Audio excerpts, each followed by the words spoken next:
কি রে কাজল, ব্যাপার কি তোর? এতগুলো অর্ডারের মাল পড়ে রয়েছে আর রোজ দেখি তুই দেরি করে আসছিস। আসলে বাড়িতে একটু কাজ ছিল দিদি। এইসব অজুহাত কিন্তু আমি একেবারেই শুনবো না। কি ভেবেছিস কি তুই এতগুলো অর্ডার আমি তোদের ওপর ভরসা করে নেই, আর সেখানে তোরা যদি এভাবে ফাঁকি দিস কারখানা চলবে কি করে? আসলে মায়ের শরীরটা ভালো যাচ্ছে না, ভাইটাও ছোট। বাবা বেঁচে থাকতে ডাল ভাত জুটে যেত, কিন্তু এখন সেলাইয়ের কাজ করে যে কটা টাকা পাই মায়ের ওষুধ কিনতেই চলে যায়। সব বুঝতে পারছি, কিন্তু আমি বা একা হাতে কতদিন সামলাবো বল? আর হবে না দিদি, কাল থেকে আমি সময় মতো আসবো। ঠিক আছে, যা কাজে বস, অনেক কাজ বাকি পড়ে আছে।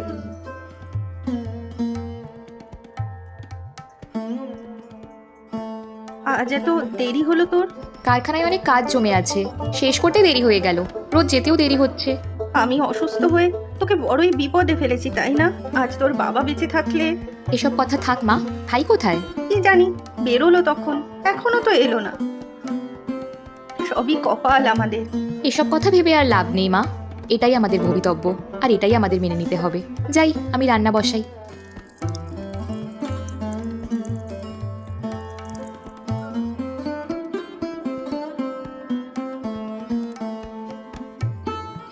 এই দিদি, খুব খিদে পেয়েছে, খেতে দে।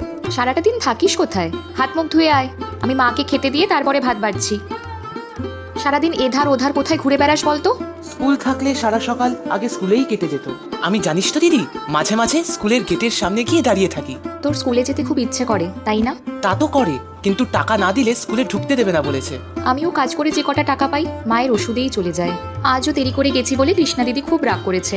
আচ্ছা দিদি, আমাদের যে চাষের জমি ছিল সেখানে আবার চাষ করলে হয় না? সেই জমি কবেই ঋণের দায় মহাজনের কাছে বিক্রি হয়ে গেছে, আরো অনেক টাকা ঋণ আছে মহাজনের কাছে। আমিও ভাবছি কাল বাজারের দিকে একবার যাব, যদি ছোটখাটো কিছু কাজ পাই। আচ্ছা, এবার তাড়াতাড়ি খেয়ে নে, আমাকে আবার কাজে যেতে হবে।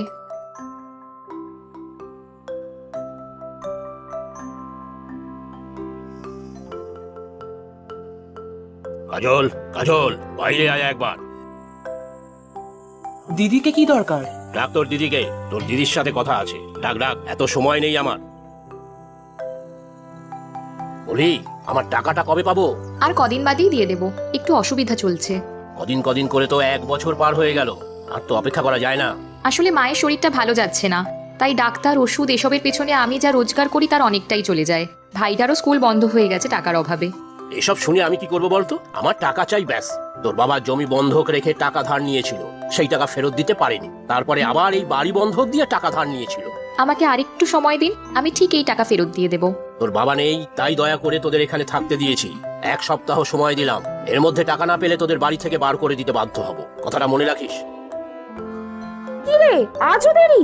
আসলে সকালবেলা আমি কোনো কথা শুনতে চাই না। তোর যদি এত অসুবিধা থাকে তাহলে তোর আর এখানে আসার দরকার নেই। আমাদেরও তো অসুবিধা হয়, তাই তো এতজনের সংসার চলছে, তো এই কারখানার উপর ভরসা করি? আর হবে না দিদি। এই কথা তো রোজই শুনছি, কাজে তোর একেবারেই মন নেই। ঠিক মতো অর্ডার ডেলিভারি দিতে না পারলে আর কেউ অর্ডার দেবে ভেবেছিস? কি ব্যাপার কৃষ্ণা, এত চেঁচামেচি কেন? কি হয়েছে? এই দেখো না, ঠিক সময় অর্ডারের মাল ডেলিভারি দিতে পারবো কিনা বুঝতে পারছি না। কেন, কাঁচামাল কম পড়েছে? শহরে যেতে হবে বুঝি? তা নয়, এই যে কাজল রোজ দেরি করে আসবে আবার তাড়াতাড়ি চলে যাবে, এভাবে চললে এত কাজ আমি সামাল দেবো কি করে বলো তো? কি হয়েছে কাজল, কোনো সমস্যা হয়েছে? হ্যাঁ বধূ দাদা, অনেক বড় সমস্যা। আমি তোমার সাথে একবার কথা বলবো ভাবছিলাম। আচ্ছা, এক কাজ করো, আমি আর কৃষ্ণা না হয় বিকেলে তোমাদের বাড়ি যাবো একবার। এখন সেলাইয়ের কাজগুলো ঝটফট সেরে নাও দেখি, পরে আমি সব কথা শুনবো। সবই তো শুনলে বধূ দাদা, এবার আমি কি করি বলো তো? সত্যি এ তো বেশ বড় ঝামেলায় পড়েছিস তুই। জানো দিদি, আমাদের ওই মহাজন এবার টাকা না পেলে বাড়ি থেকে বার করে দেবে বলেছে। বাড়ি থেকে বার করে দিলে অসুস্থ মা ভাইকে নিয়ে যে পথে বসতে হবে। তুমি কিছু কি উপায় বার করতে পারলে? ভাবছি কি করা যায়। তোমাদের একটা চাষের জমি ছিল বললে, সেটার কি কিছু করা যায়? না না, সে তো বাবা বেঁচে থাকতেই ঋণের দায় মহাজনের কাছে বিক্রি হয়ে গেছে। ঠিক আছে, আমি একটু ভেবে দেখি কি উপায় বার করা যায়। তোমরা আমাদের বাড়িতে প্রথমবার এলে, একটু যে তোমাদের যত্ন আত্তি করবো সেই উপায়ও নেই। তোমরা ডাব খাবে? দাঁড়াও, তোমাদের জন্য 2টো ডাব নিয়ে আসি।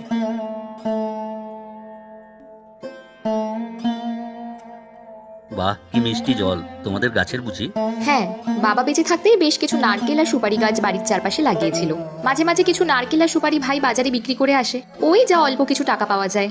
ও, তাই এত নারকেল আর সুপুরি পাতার খোল পড়ে আছে। আচ্ছা শোন, আজ উঠি রে, কাল তোর ভাইকে আমার কাছে একটু পাঠিয়ে দিবি। মাসিমার জন্য কিছু ওষুধ আমি কিনে পাঠিয়ে দেবো। না না দিদি, তুমি আবার কেন? আমার কারখানায় যারা কাজ করে তারা আমার পরিবারের মতো, একজনের বিপদে তো আরেকজনই সাহায্য করবে নাকি? ঠিক আছে, তুমি যা বলবে। আর বুধো দাদা, কিভাবে বাড়িটা বাঁচানো যায় দেখো, না হলে সত্যিই পথে বসবো।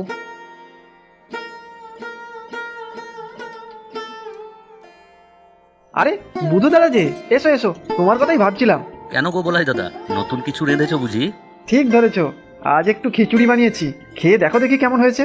আমি জানি তুমি খিচুড়ি খেতে খুব ভালোবাসো। সত্যি বলাই দাদা, তুমি সত্যিই জানো আমার পছন্দ অপছন্দ। দাও দাও দেখি তোমার হাতের খিচুড়ি একটু চেখে দেখি। আহা বলাই দাদা, তোমার হাতের জাদু আছে। আহ কি যে স্বাদ, কি বলবো। কিন্তু এটা কি গো? এইটা সেদিন শহরে গেছিলাম তখন নিয়ে এসেছি। সুপুরি পাতার খোল দিয়ে কোনো একটা পদ্ধতিতে কারখানায় এইরকম থালা, প্লেট, বাটি বানানো হয়। নারকেলের পাতা দিয়ে চাটাই, নারকেলের মালা দিয়ে বিভিন্ন ধরনের শৌখিন বাটি নাকি বানানো হয়। তাই নাকি? শহরে এগুলোর খুব চাহিদা গো বুধু দাদা। আমারও দেখে খুব ভালো লাগলো, শখ করে কয়েকটা কিনলাম। তবে দাম প্রচুর। শহরে এর বেশ বড় বড় কারখানাও আছে। তোমায় অনেক ধন্যবাদ গো বলাই দাদা। ধন্যবাদ কেন? তুমি এই খিচুড়ি খেয়ে আমাকে ধন্যবাদ দিচ্ছ? এই না না, সে অন্য ব্যাপার, তোমাকে পরে বলছি। আজ উঠি গো। আরে হলোটা কি বলো তো? বলবো বলবো, সব বলবো, আজ আসি।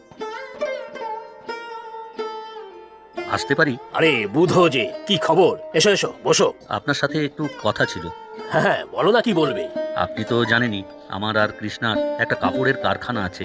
দুস্থ মেয়েরাই ওটা চালায়। হ্যাঁ হ্যাঁ, খুব ভালো কাজ করছো তোমরা। ওখানে আমার থেকে যদি কোনো সাহায্যের প্রয়োজন হয় নির্দ্বিধায় জানাবে। হ্যাঁ সে তো অবশ্যই। তবে আজ এসেছি কৃষ্ণার কারখানার একটি মেয়ে কাজল, তার ব্যাপারে। ও কাজল, কিন্তু ওর ব্যাপারে আমার কিছু করার নেই।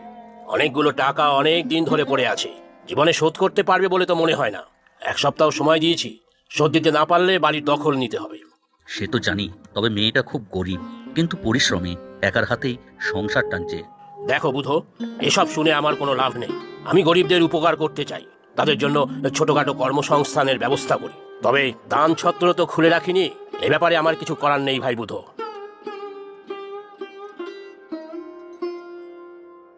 কাজল, কাজল, কোথায় গেলি রে? দিদি, বুধো দাদা, তোমরা? কাকাবাবু আপনি? আমি তো বললাম আর কটা দিন পরেই আপনার সব টাকা মিটিয়ে দেব। কাজল, তুমি দুটো চেয়ার বাইরে দাও, কিছু কথা আছে আমাদের তোমার সাথে। দেখো কাজল, আমি যে তোমাদের কাছে টাকা পাই তা আজ অব্দি সুদে আসলে বেশ অনেক টাকাই হয়েছে। অতগুলো টাকা তো আর আমি ছেড়ে দিতে পারি না। আমি সব টাকা দিয়ে দেবো কাকাবাবু। না না কাজল, তুমি আগে আমাদের কথাটা শোনো। আমার কাছে বুধো ভাই একটা প্রস্তাব নিয়ে এসেছিল। সেই প্রস্তাবে যদি তোমরা রাজি থাকো তাহলে আমার কোনো আপত্তি নেই। মানে কি প্রস্তাব? আমি বলছি, উনি এই গ্রামে একটা কারখানা খুলবে ভাবছে, সেই ব্যাপারে তোকে একটু সাহায্য করতে হবে। কারখানা খোলার ব্যাপারে আমি আবার কি সাহায্য করতে পারি? আমি বুঝিয়ে বলছি, একটা নারকেল বা সুপুরি গাছের কোনো কিছুই ফেলানি যায় না, জানো তো? নারকেলের ছোবড়া, পাতা, নারকেলের মালা, এগুলো দিয়ে বিভিন্ন পদ্ধতিতে থালা, বাটি, চাটাই, বিভিন্ন শৌখিন জিনিস তৈরি হয়। শহরে এগুলোর খুব চাহিদা। কিন্তু আমি তো এগুলোর কিছুই তৈরি করতে পারি না। তোমরা না পারলেও চলবে, তবে তোমাদের সুপুরি আর নারকেল গাছগুলো আমাকে লিজে দিতে হবে। আমি তো ঠিক বুঝতে পারছি না। তোমাদের নারকেল গাছগুলো উনি ধার নেবেন, তারপর সুপুরি আর নারকেল পাতা, ছোবড়া এগুলো দিয়ে এখানে কারখানা খুলে উনি জিনিসগুলো বানাবেন, তারপর শহরে বিক্রি করবেন। জিনিসগুলো বিক্রি হলে তার থেকে যে লাভ হবে সেটার কিছু অংশ তোকে দেওয়া হবে গাছগুলোর জন্য। হ্যাঁ, তবে এখনই অনেক টাকা পাবে না। প্রথমে 3 বছরের জন্য লিজ নেব, সেই বাবদ কিছু অগ্রিম টাকা দেবো। তারপর জিনিসপত্র বিক্রি হতে থাকলে পরে লিজের বছর বাড়াবো। তবে বকেয়া টাকা আমি যা পাই তা আমি কেটে রেখে এখন কিছু দিয়ে যাব। সে তো ভালোই, আপনার ধারও শোধ হলো আর ওদেরও সুবিধা হলো। পরে ওর ভাই আপনার কারখানায় কাজ শিখে যোগও দিতে পারবে। আমি বুধোর প্রস্তাব পাওয়ার পর শহরে কথা বলেছি, প্রয়োজনীয় যন্ত্রপাতি আনার ব্যবস্থা করছি। আপনার অনেক দয়া কাকাবাবু। আরে না না, আমি কিছুই করিনি। বুধো ভাই আমাকে প্রস্তাবটা দিল, আমিও ভেবে দেখলাম যে মন্দ নয়, মুনাফাও হবে, আর সাথে গ্রামের বেশ কিছু লোকের কর্মসংস্থান। তোমাদের বাড়ির পেছনের জমিতেই কারখানাটা খুলবো, পড়াশোনার ফাঁকে ফাঁকে তোমার ভাইও দেখাশুনো করতে পারবে। তবে পরবর্তীকালে গাছের সংখ্যা বাড়াতে হবে। সে ব্যবস্থাও আমি করব ভেবে রেখেছি। ওদের বাবা পেছনের জমিটাও তো আমার কাছেই বিক্রি করেছিল, ওখানে আরো গাছ লাগাবো। তাহলে কাজল, তোর কোনো আপত্তি নেই তো? উনি যথাসম্ভব তাড়াতাড়ি কাজ শুরু করতে চান। তোমাদের যে কি বলে ধন্যবাদ দেব। ধন্যবাদটা বলাইদার প্রাপ্য। সেদিন যদি ওর হোটেলে সুপুরি খোলের থালাটা না দেখতাম, জানতেই পারতাম না। সেটা ঠিক, তবে তোমার বুদ্ধির জোরেই সুরাহা হলো। সত্যি তোমার জবাব নেই।